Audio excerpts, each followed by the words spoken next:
Good afternoon, everyone. Just doing a quick sound check before we get going. Could someone type in yes if they can hear us? Hello. Hello, Ivan. How are you going? Good. Good. In light of everything. You really had to think about that. I just muted myself. If there's background noise. I just ran out onto the street to see whether I could stop it, but they're chopping a tree down 2 doors down, and on one side, on the other side, they're grinding up the pavement. It may get louder. Apologies, but both Ivan and I are working remotely. We're out of isolation officially today. As of 2 minutes ago. As of a few minutes ago, Ivan did not test positive for coronavirus. So there you go.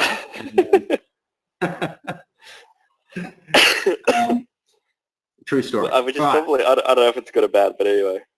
Yeah.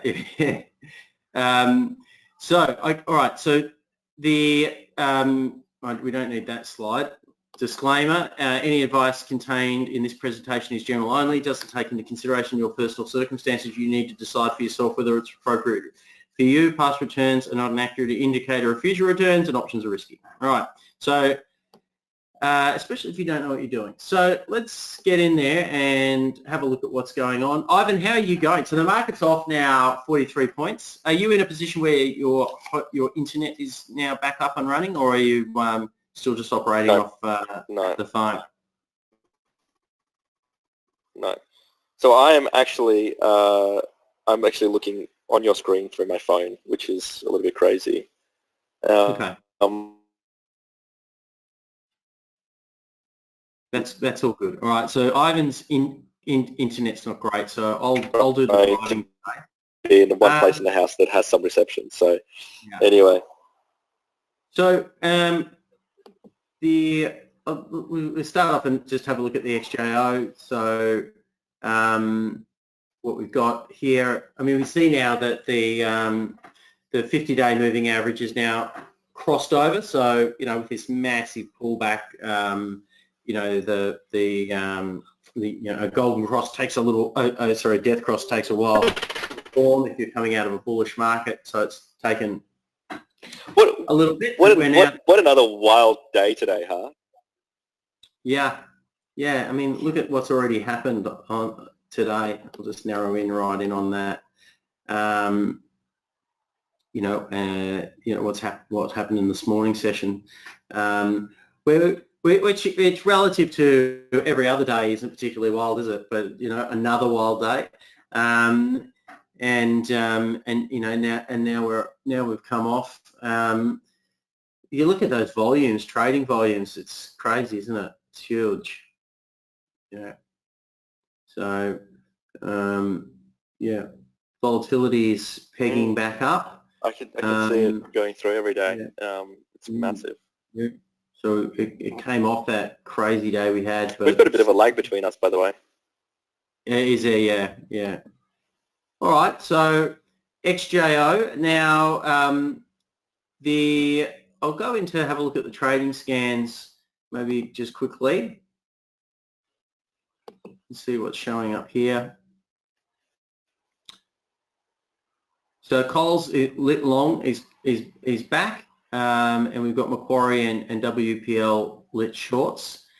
Coles is an interesting one. So that was there yesterday up until around 1 o'clock, I think, maybe 12:30. The Coles dropped away, but now it's up very strongly today. So for anyone that got into that trade yesterday, that's looking pretty good. All right, and it's gone for a good old run this morning. So up from where it was yesterday, where it closed yesterday. But even look at that range. There's a lot going on. It's traded down from 1670 or up to sitting at 1770 now. So there's been some action there.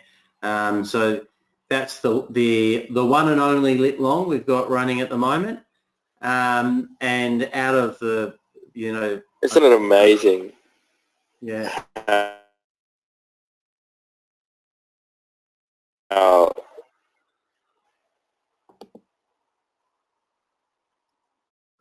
Woolies is not as strong. But yeah, Coles, great run. And, you know, if we go out and just have a look at it, you know, hasn't been around forever. I think we might have lost Ivan. He sent me a text. He's can anyone hear me? If so, I could just do another sound check. If someone can type in yes. Yeah. Okay. Good. All right. So Ivan's sending me a text messaging, blaming my internet. All good. He's dropped off for now. I'll just keep going. So anyway, so this Coles trade is an interesting one. I think maybe you know, it's taken off pretty quickly. You might want to see share price consolidate a little bit more if you're looking at entering it. And we can see that 50-day moving average moving up there. So you know, this is an interesting trade. Obviously, we're not considering the fundamentals behind Coles. We're just purely looking at this from a technical perspective. So there's that. That's that one. I think one of the challenges we've got with the lit shorts at the moment, and I'll go back and have a look at Macquarie and I think it was WPL. A few others have come up as the market falls away. So there's some interesting ones here. NAB, West, WBC, WPL. You want to go through and have a look at these and compare them against each other. So just right. Remember when Macquarie was actually sitting above 110 like Monday? Yeah. Do you remember we were looking at that? It was like we were doing I think this Trudy was talking about, it was like 100. It was just, yeah, it was around that 100 mark, and we were looking at doing a bull put into that, which was 110, 100, I think, something like that. Anyway. Yeah. Why stops are sometimes good. Yeah. Well, I don't know if a stop would have helped that one. Well, yeah, but that's a good thing about options, right? You actually lock in the stop. So that's what we're saying, that you know, when we took going into the bull put, it was like, okay, well, if you're happy to buy, or I think Trudy was mentioning that he was happy to buy Macquarie at 100. We were saying, okay, well, do like a 90 stop effectively, so that if it goes below 90, well, it doesn't really matter. You just get out of your spread, and you don't have to take the stock on. But the idea behind that kind of strategy was, well, let's say that you were happy to buy it now at, say, 80, which is, you know, sell an 80 put and buy, say, a 70 put just to protect yourself. And so it doesn't matter if the market gaps lower or not. You still have the potential to go on and close down the trade, which is valuable. Yeah. So Macquarie is yeah, it's an interesting one. So what is it now? It's nearly halved from the top. Yeah. So and this the other one, sorry. We were No, from a lit perspective. Sorry, it doesn't quite meet the rules there with it. But it also be very difficult to trade. So you can trade these things, but we were talking about this on the session the other day. You probably want to look at these sorts of trades and know that the moves are going to be significant. But if you get it wrong, it's going to be almost impossible to repair that type of trade. The Coles one, you would have a pretty good chance of repairing. The moving average isn't too far away. But if you're in this particular position and the market falls away, repairing it's going to be pretty tough. And vol's really expensive as well, so yeah, that vol doesn't help. Yeah. Well, I mean, if it recovered and went up, you wouldn't know, well, what point do you say it's actually recovered? So it won't actually meet the rules. So you're probably better off in those instances. Payoffs on the trades can be quite good, just going in with a smaller amount, and you know, the moves are you know, can be quite savage and quick. So you know, maybe just think about trading with smaller amounts if you want to go after those types of trades during this period. So that was Macquarie. What have we got? What else? We've got NAB.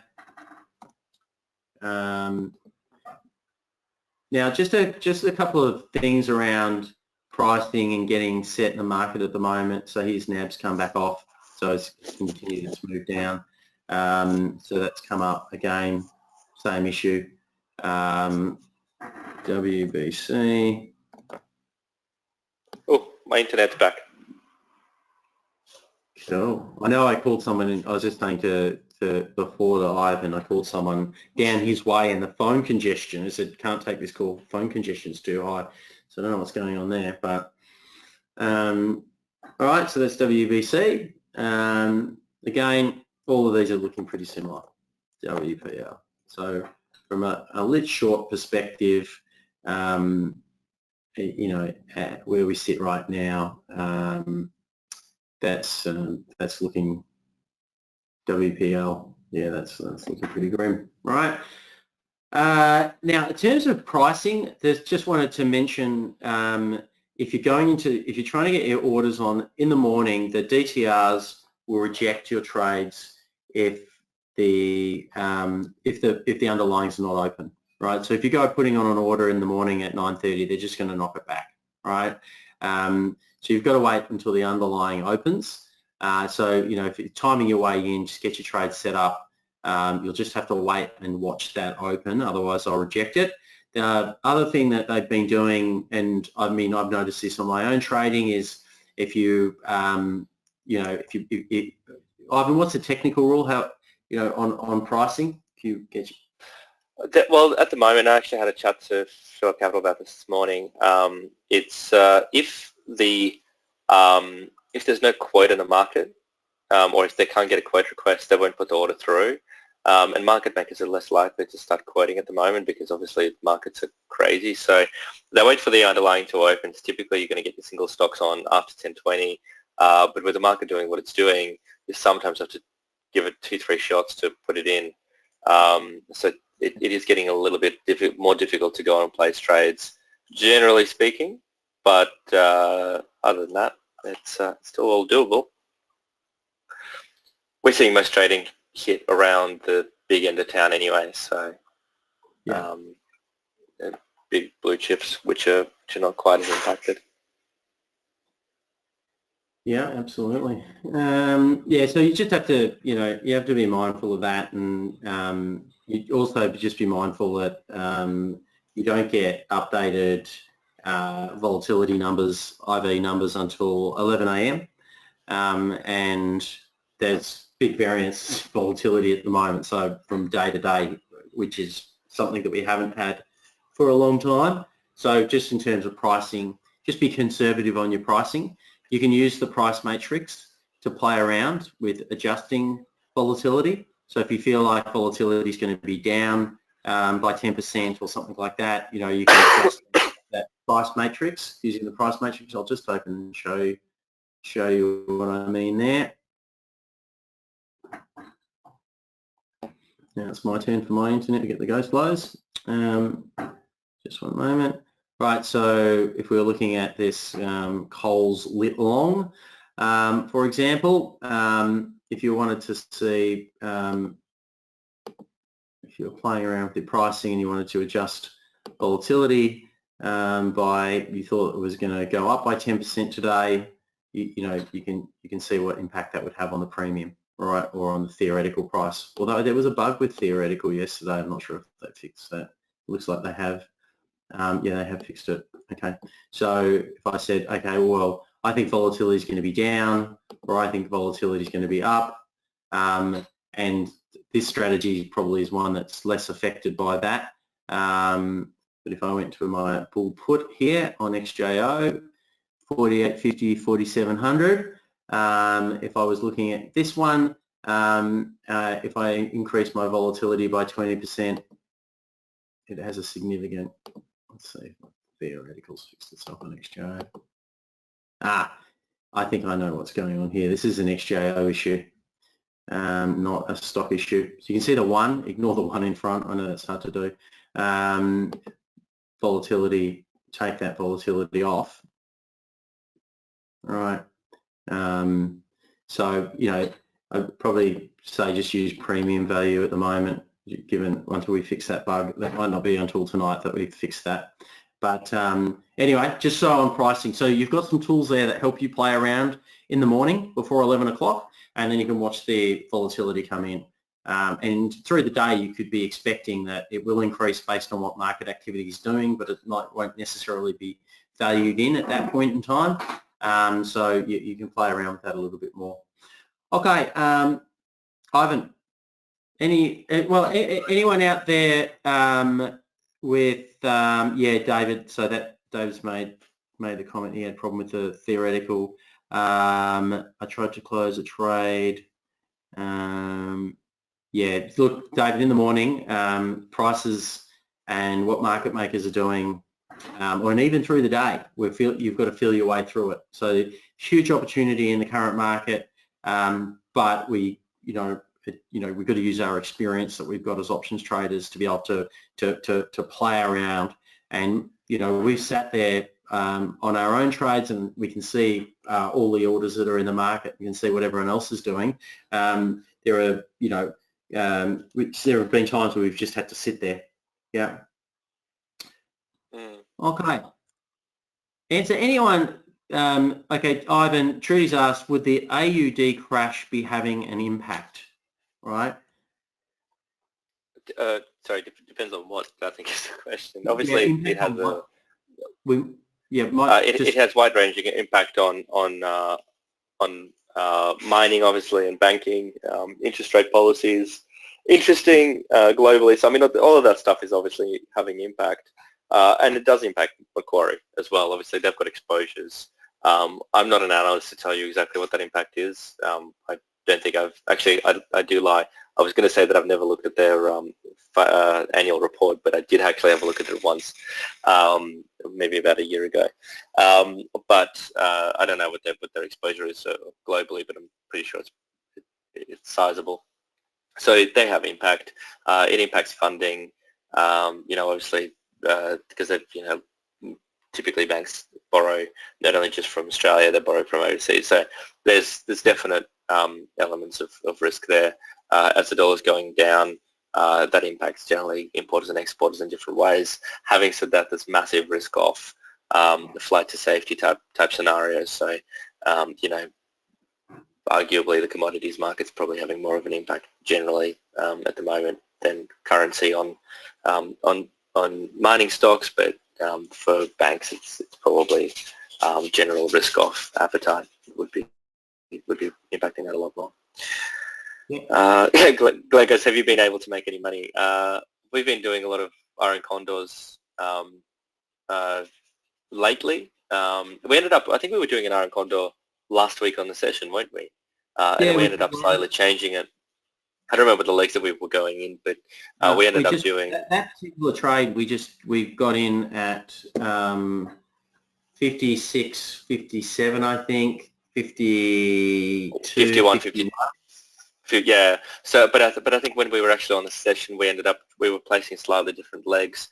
The market completely started tanking. We didn't get the pricing we wanted, and volts shifted higher. So what we actually ended up doing, we both went into the same trade, but we widened that at the moment. I think it was 5,400. It's funny, 500 points since that point, but it was 5,400 roughly. And remember, we were talking about the 5,500 level, and we were talking about how if that gets taken out, it's going to get absolutely smacked. And I think it went from 5,600 to 5,400. Anyway, so we went in at 5,200, 5,600 as the legs, because the market was close to 5,300 at that point in time. So anyway. But Glenn's question was, have we been making money? The answer is yes. Yeah, so absolutely. Yeah, it's been a good trading period for me. I got to say something though. By the way, I'm glad that you encouraged us to get out of that iron condor, because we would have been smashed on it today if we got that wrong. Yeah.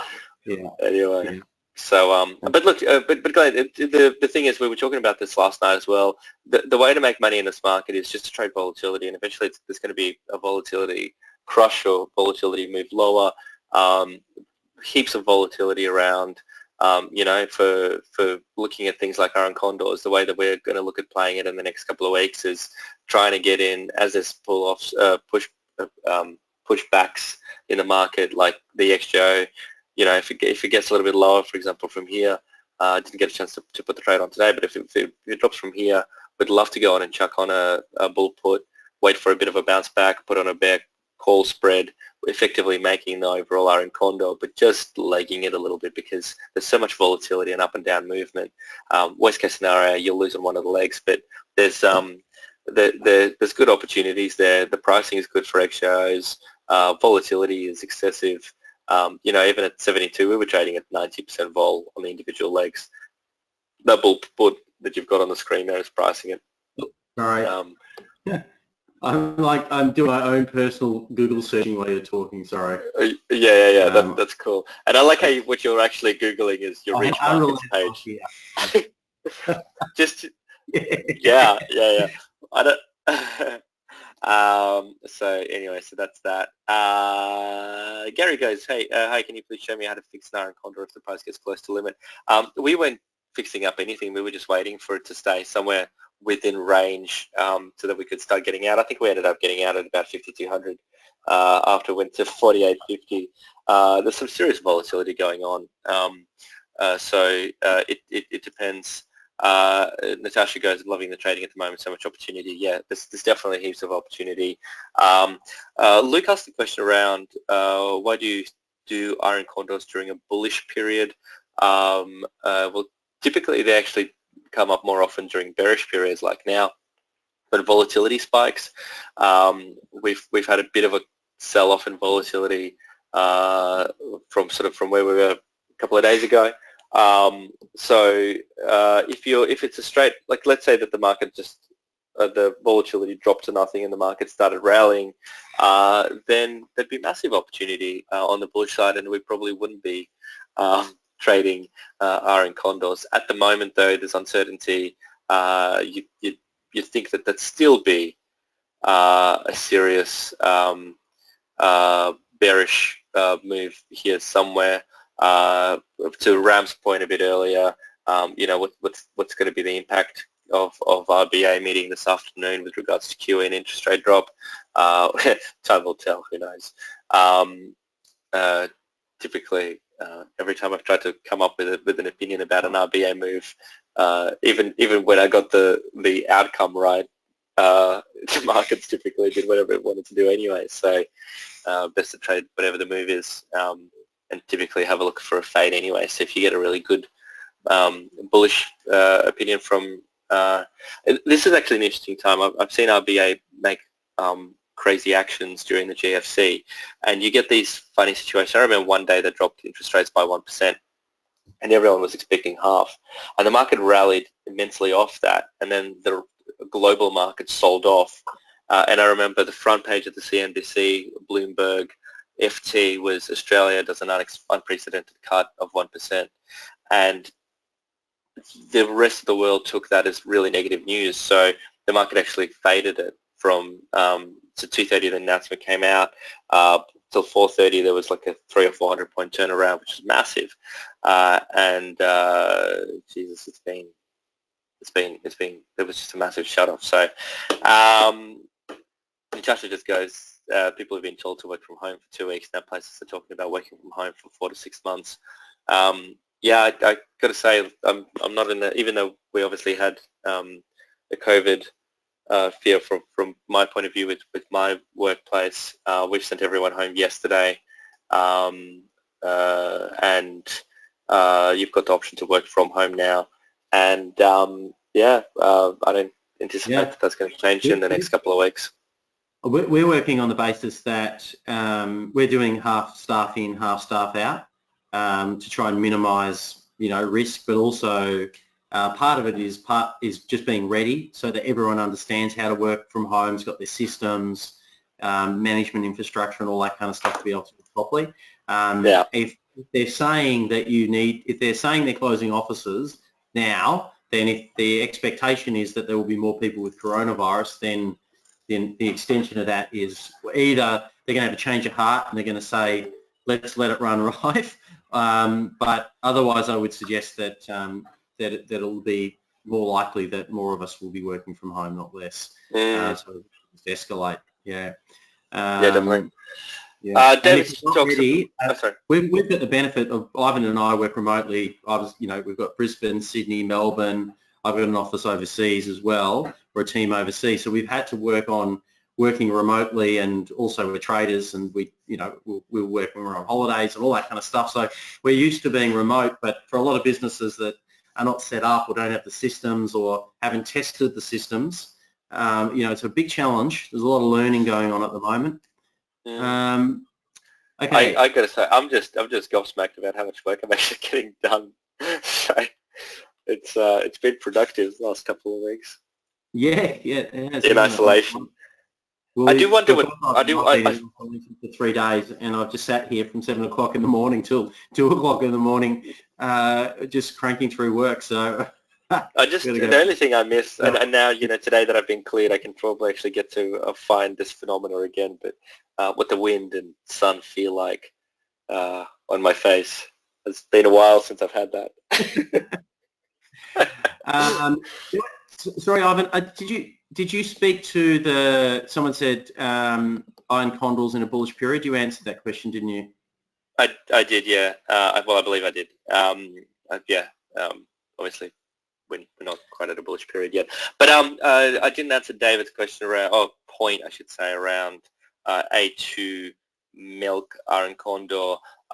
It's amazing how much that's actually held up over this time. It's been as solid as it gets. It's high vol. That's a really good iron condor, that A2 milk. And that's been a good iron condor for a while. Just volatility, high volatility, fatty premium in the trade. But I think you're right. The well-defined channel was one thing, and you would think that once it breaks out, it'll break out aggressively in either direction. But especially if you're in a sort of a 16 sold leg at the moment on the calls, you'd be feeling good about it right now. You think that the general market's a bit bearish, or even if but it's a good defensive stock. So interesting, very interesting. That's really good. Pick that one. Luke, I left a long message on your voicemail earlier about pricing stuff, so give me a call back if you need any clarification on that. How far out of the money do you sell the iron condors on the XJO? So why don't we go into Strategy Builder on that? We talked about a lot further now than ever before. Yeah. So the trade we did last week was 5 days out. We could probably look at testing something similar to that. Let me go back and see. Quick question is about strikes, Pat. How far out of the money? Sorry, say that again. The question was about strikes. How far out of the money? Yeah, no, I know that. Yeah. I was just making the point that it was 5 days out, because that's normally we would be talking with default conversation would be sort of 30 days, 45 days out sort of range. Yeah. But there have been just different opportunities, so we could trade something. So how far out do we go? So this is an example. Ivan, you got an opinion about this? This is one we looked at the other day when levels was slightly different. But just go into the options cookbook and build an iron condor, and so that's going to create sort of a 30 delta type level iron condor. Around half standard deviation, but yeah, just go create a fresh one, and so that'll go on and reprice those legs based on standard deviation. Now, typically, those legs are like significantly closer in, because the volatility being so high, it's driving the standard deviation to be higher. Thus, you're getting more premium for having legs wider out, which is why iron condors making so much sense right now. So that's, if you think about it, the index being at about 4950, 4500, 5400. So you can see that delta that I was talking about, 30 and 30 on the sold legs, which is typically where you want to be on your iron condors. It's next level. So if you go into the back tester and you go on and try and see where the levels are, say 6 months ago, you'll see that they'll be much closer to about half that, if not less, on your steady delta standard deviation. So having said that, the market is obviously moving around that much, but what you're getting, the benefit of the iron condors now is if you are going to get a move down by 500 or 500 point move down after everything that's happened, it's more likely it's going to come back, and vice versa. If it's going to pop up to 5,400, 5,600 even in a very short period of time, there's a good chance that it's going to pop back in as people try and sell the jump. So it's that's sort of in terms of ultimately right now, in terms of how we're trading, how we're picking the legs. We're trying to do things which are a little bit different. We'd be looking at that put spread right now, and when I say we are looking at this bull spread right now. We just want the XJ to be just a little bit lower for our liking at the moment. Maybe a little bit of volatility to come back in. Today, the market did I think on the open it actually did touch a fresh low, if I'm not mistaken. So I generally just didn't feel comfortable putting anything on in the morning when it did hit a new low, 20 points through it. So 48.59.3 is a new low on the XJ. I'd like it to be a lot closer to that before we get in. So I think if it dips back down to sort of that 4,800, 4860 level, maybe tests it. If it can take that out, then we'll just wait for a little bit longer, and then hopefully there's a bit more of volatility spike around that. We'd go on and put on a bull put spread right around those levels. That's the one that we were looking at, 48.50, 47.50 yesterday. That hasn't changed. We'll probably be looking around about that as well. And then what will happen is if the market goes and pops up to, 52, 5,300, which would be typically our midpoint in that trade anyway, then we'll start looking at a 5,400, 5,500 to keep getting that time decay kind of kicking in. So it just depends as to where the market's at. We want to be trying to time these a little bit better and probably trade the bull puts and the bear calls separately. And then if it's going to go on and absolutely get wiped out, then so be it. Just risk small amounts. I think overall the strategy is very sane though.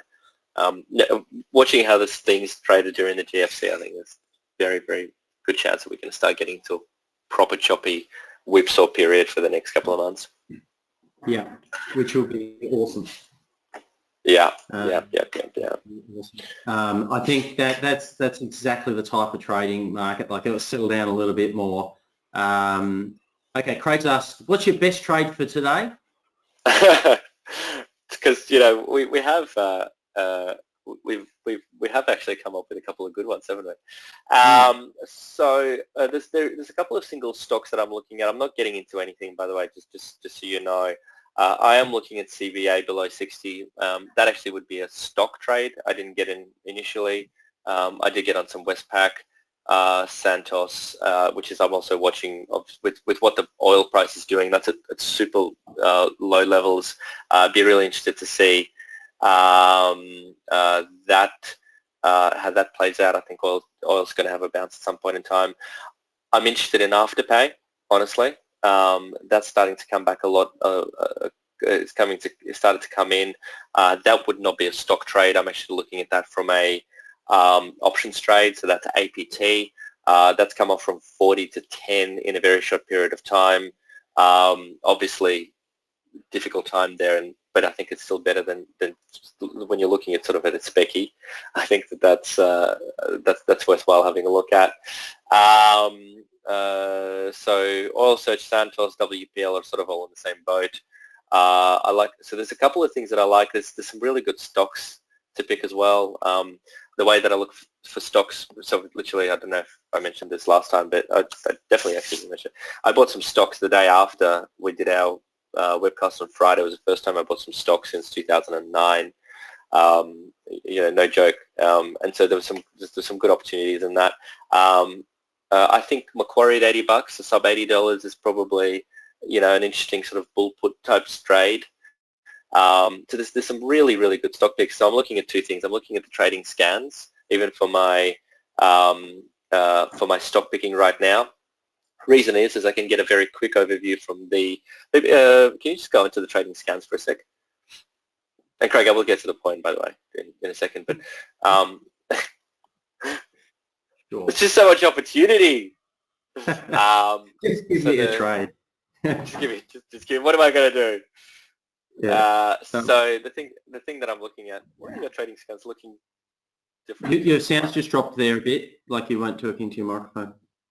Oh, sorry. Can you hear me now? Yeah.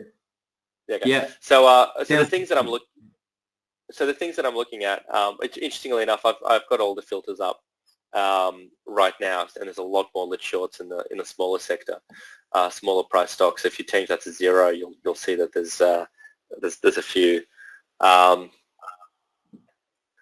anyway, so the reason why I like looking at this is that it gives me the 52-week high, the 52-week low, and where that 50 and 200-day moving averages at the moment. So you can look at something like NEC, whatever that stock is. Honestly, don't even know. $2.10, $1. It's trading at 95 cents at the low, and you're looking at that. It's way away. TCL clearly well away from it, so you can get a very good glance. And so I was literally looking for stocks that, I picked Westpac over CBA at that point in time when I bought the stock, because Westpac just has better numbers in terms of it fell off a lot more. It's a good solid Big Four bank. It's had its Austrac problems now baked into the cake. It just looks good, and CBA just didn't sell off as much. But I like Westpac more than I like CBA. But I think that there's some interesting opportunities. Trudy, you're going to get an error on Macquarie, because Macquarie's fallen so far off that you won't be able to put on a lit short on that trade now, because they haven't got enough strikes. So they'll probably fix that later in the day. But yeah, they've only got a limited amount of strikes. I'm just Macquarie right now. Lowest strike. This is the problem that ASX is facing right now. They don't have strikes going far enough. So they've got some 72s that they've created today in the Marches. On the April, $80 is the lowest strike. We're way past the standard deviations of movement that they accounted for. Anyway, so there's a whole heap of really cool individual stocks. I think that anything that looks good from a fundamental point that you'd buy as a stock would be a stock that you'd be looking to do a bull put at the money bull put spread on, especially if the volatility is high. So something like a Macquarie, for example, I think that at 116% vol, doing something like an 82. 80, or maybe just waiting for the strikes to come in, probably worthwhile. That's massive upside on that.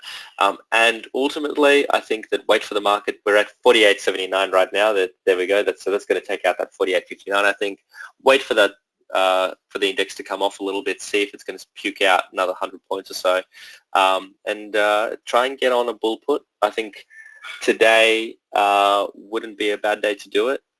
In terms of month, I think I'd probably be looking now at a 4,800, 4,700 type put spread as it gets a little bit lower to those levels, see how it performs, and I think wait for to try and get in sort of before close, try and get as much premium out of that as possible. Probably look at a monthly, which is the 16th of April. I think that there's some interesting upside in that. Yeah. Yeah. Sorry, direct question around Qantas as well. I don't know what to say. They're in all sorts of trouble. Especially as Natasha pointed out, if offices are going to get locked down for more, travel's going to get locked down. It's just problem after problem. You think anything with travel is just a difficult industry to be in right now. Fundamentally, probably a good stock longer term. Probably a takeover target at some point in time if it continues falling off the way that it has with the business that they've created after they were sort of at these levels ages ago. But you think that you need some resolutions on coronavirus, but the day that they announce a vaccine, you think that's where you'd be probably there's a massive rush into Qantas, Flight Centre, Webjet, all these kind of travel related stocks, anything to do with hotels maybe, I don't know. There's some massive, but at the moment, I think that if you're super desperate to get in on Qantas on a bullish trade, wait for this to finish falling and then wait for a decent pullback, and then you'd be effectively betting on the short sellers to be whacked out of the market. Yeah. The way that I'd look at that. Yeah. I mean, when has there been a threat greater than this to an airline? Even, you know... Every day, because they're losing money in the best of times. Like, yeah. But, you know, this is just the ultimate handbrake, right? Because, you know, terrorism, business will still continue. People will still go on holidays. They'll just choose where they go differently. You know, it might thin that out. Oil price is obviously a big one, but the governments can do things about supporting their national carriers if they need to through those periods. But all you can do now is try and bail them out and keep them going. So I would, I don't know. Looking at that chart, it's extraordinary fall from $7 to $2.30. But where's it going to stop? I don't know. Well, it could be a lot less. But I mean, you know, Virgin, for example, there's a sort of an interesting point about that. So Virgin in August last year reported underlying EBIT loss of 75 million, of which Tiger contributed 45 mil. Just quickly how to look at that. And you know, so that was like where were we in August? Do you remember? Like markets were looking at breaking the highs and all that kind of stuff. You know, like it was just a different layer. Yeah. So if they were losing back then, and now people are traveling less, you know, it's a little bit like the industry that we're looking to play in, Pat. It's good, solid businesses that are going to be going for a lot less. Mm. Yeah. But banks are the same. You know, banks are they're significantly sold off, but I think that they're just a lot more prone to pullbacks in the market. Yes, currency is probably an issue that'll impact ultimately, which is, you know, probably mostly hedged. Yes, people are probably going to be out buying a lot less houses anytime soon, especially if we're going into a hard correction and a recession, a global recession. You know, those things are obviously not good, but I think that at the same time you've just got to be looking at, I think just look for businesses that aren't going to be so prone to drops, unless you're just looking for a short-term punt, in which case, yes, a lot of these stocks, Qantas, even Myer, you know, maybe bring up a price of Myer just quickly. This is one that was up, you know, we were talking about this for years. I remember when I was doing the podcast for the ASX game, Mike McCarthy was on talking about Myer, and that was when Amazon was coming in, and that was that threat. You know, and look at how that's traded. That was a business that was going out of business, and even that had massive pushes up consistently, and that's got a lot of volatility. And I think that even with stocks like Qantas, you're going to get these pushes higher. It's just, you know, they're just going to be more probably driven by short sellers and volatility in there. Any kind of small announcement, people start covering. Then they've got to cover, unlike people that just look to be passive. Ivan, what do you think? I mean, we have seen the market come off in an extraordinary fashion.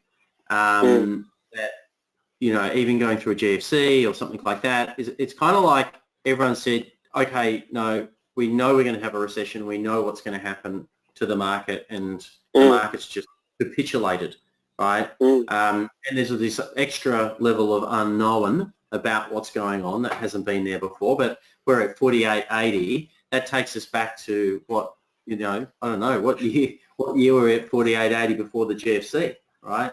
And true. So, you know, it takes us all the way back there, right? To 2016. To 2016, but beyond that, prior to that as well. Do you know what I mean? Yeah, true. Like, true. So you know, we're trading all the way back then. We were happy to value our market at that level, and now we're back there in such a short period of time.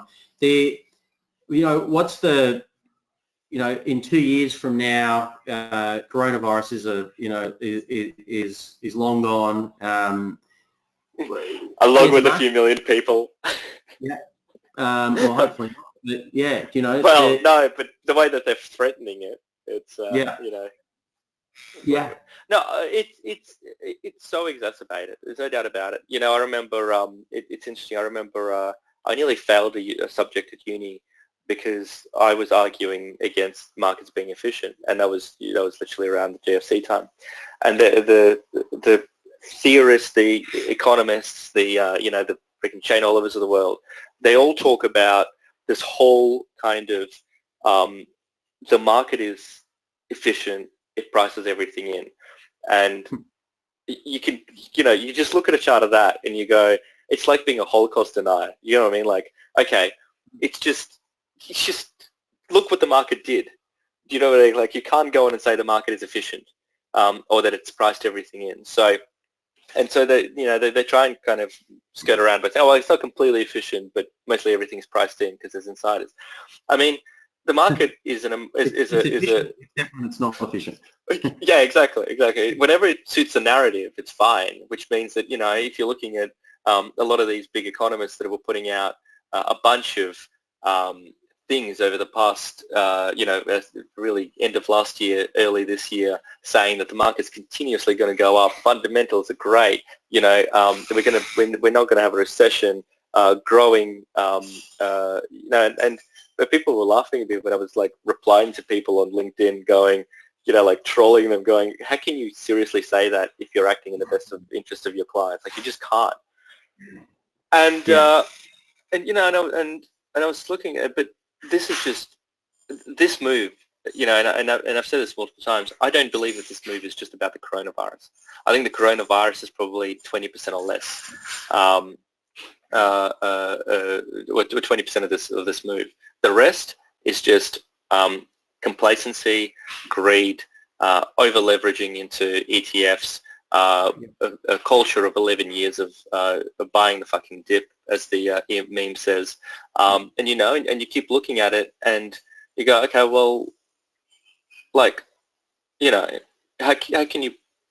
It's just not just that, and so now they're all kind of backpedaling and saying, well, actually, maybe we're in for a recession. Sure, but now how much of that recession is priced in just on this move? And so I think if you're talking from a purely kind of, you want to go and buy some stocks now to hold for 5 years because you think, yeah, you're going to get 10, 15% returns in short periods of time, which was something that we'd all be happy with 3 years ago in over a period of a year. This is a stock pickers market. We're going to get, for those that are sitting here and we're active, we're active investors. We pick the investments that we want to pick. We pick the stocks. This is a perfect time, and more so for us as derivatives traders, it's an even better time because we get to trade volatility on top of everything. So, I'm going to use you as my lead into a little the session we're running tonight. I set you up there. Thank you. Good job. Do you want me to come in tonight and just bag economists? Presenter. I'm not sure whether everyone got. I think I sent that to their time. There's a link there to a session that I'm running tonight, which is just talking about that. We obviously been talking prior from our investment perspective. I mean, most of what we do, most of the investments Reach do are directly with wholesale or professional investors, but we mainly work with VC and private equity, but we do have other products that we'll from time to time get behind. For the last 6 months, that's mainly been trading dispersion and volatility because we've been looking at portfolios and going, well, how do you actually bring something in that's different? We believe something's on the horizon. We certainly weren't predicting this, but most of our trades were around those type of investments were around that sort of dispersion. There was a gold one. There's a few other things, but things that thematic was around, well, how do we set something in place over the next couple of years? Because we do expect, not what's happened, but we do expect something to cause a significant event in the market. We're now looking at this and saying, well, how do you set this up so that you can put yourself in a position to build a portfolio around a move back up? And we're also going in cautiously, so there's a way of sort of edging your way into the market and then benefiting from we think there's a good chance in 2 years from now we can be up at above where we were at our previous high. But even if it's not the case, and we're just back up at significantly higher points than we are now, as Ivan was mentioning, say 15% move or something like that, there's still lots of room for us to get some great results out of it. So it's just an interesting investment. Get it. If you want to come to the session tonight, click on that link and you can book yourself in. Mark Bull has said, since coronavirus, sorry, Mark, to give you a surname out there, I usually just give first names, Mark's made the comment, since coronavirus started, sadly 6 people have died in Australia, but in the same time 26 people have won Tats Lotto. I think that's an interesting statement. I was not on that Tats Lotto ticket, damn it. To be fair, I've actually never bought a lotto ticket. There you go. Beside the point. Yeah. Okay, so Rowan's made the comment. Just to put it into perspective, currently we're 32% down from the top 5 weeks ago. Back during the GFC, it took 47 weeks to drop 32%. Yeah. Yeah, I don't. Thanks for that insight, Rowan. I think that's a really good way of putting it. Yeah. You know, I was saying this the other day on one of the webcasts we were running that it's 15 days is almost unprecedented, right? 15 days it took 32% drop, and typically, if you look through all of the bear markets in the past, 2/3 of the move happens in the last third of a bear market, right? So you think that that's typically what happens. Clearly, this is not going to happen in this case, assuming that this actually will be a bear market. But again, for anybody who's sitting there and who goes and says, look, ETFs, for example, are not scary. We should all be putting money into ETFs, and it's all fine if we just passively put money into the market. Eventually, this happens, and that this kind of straight line move is just, it's unprecedented and partially the new norm that we live in, I guess. Yeah. Or maybe we weren't. Yeah. There's no easy, like all of this stuff that's out there that goes and says, make money effortlessly or do this and this and this. And guess what? Like, then this happens and then nothing's effortless in making money. It's just some people are going to be smarter than the others and they'll be more successful. It's just, pays to know. So it'll be interesting to see how vol ticks up this afternoon, or if it ticks up and what the market does. I'm going to be looking at pricing up a bull put. I'm just going to wait to see what happens around these levels. See if we break down a little bit further. I might be a bit more patient, but that's probably my position. Ivan, you? Agreed. Yeah, definitely. The only thing I'm not sure about, and so I'm sort of thinking we'll have to sit in the 16th of April, I think, just because the weeklies just don't have enough liquidity there. They've got less market makers. I'd prefer to be trading 26th of March, to be honest, just in light of this. Just quickly having a quick look, 5,900. That's 82 vol. So, probably, what are we looking? That's 4,700 spread, and 26th of March is 2-1, which is pretty good. And then I'm looking at April's completely mispriced. So you'd go, 16th of April, or? Yeah, I think we'll have to do 16th of April. Like, if you just go, look, this is how absurd this market is. Go to the 2nd of April and have a look at the maximum profit for 4,800, 4,700. Wow. No, go to 2nd of April. It's going to be way more whale than that. And then shift that to, 4,800, 4,700. I'm just waiting for your screen to catch up. Well, you want 4,800? Yeah. And then 4,700.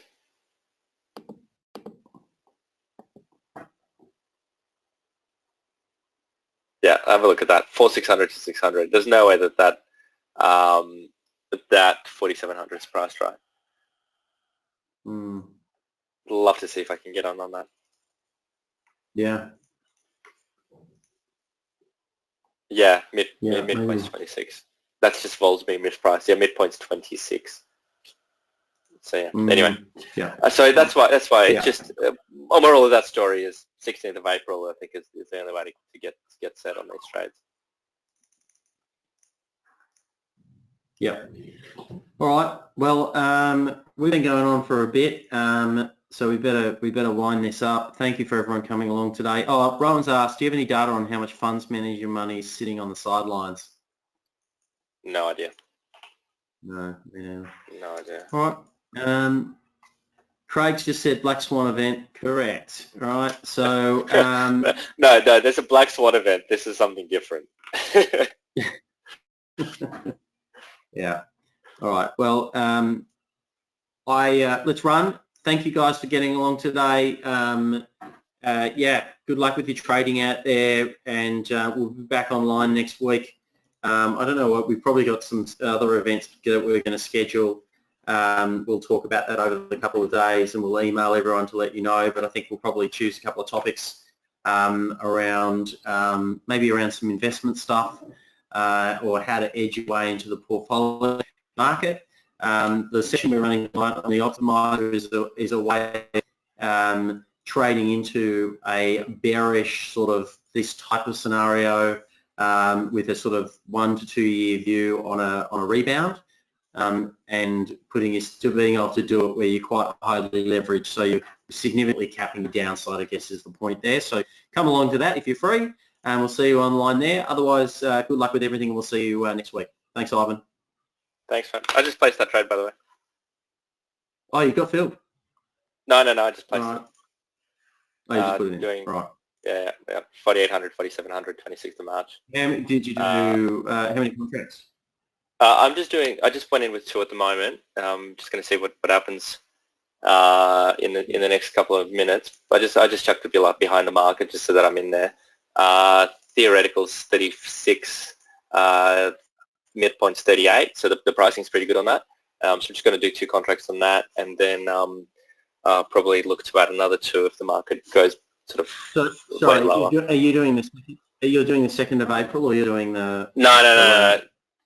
I'm actually sorry, just completely messed with you. I'm actually doing the 26th of March. The 21st of March, you mean? The 26th of March. You're out in June somewhere, mate.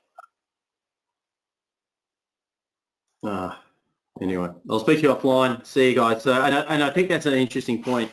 Ivan's going in with less than he would not, like he'll go in with a couple of contracts and maybe go and buy a little bit more. So this is us being cautious on our entry points, just while things are swinging around so much. Yeah, I'd just rather get sort of 10 of these type trades on as opposed to 2 to 4 normal ones. Yeah. So, all right, see you, mate. Scaling. Have a good one, guys. Bye.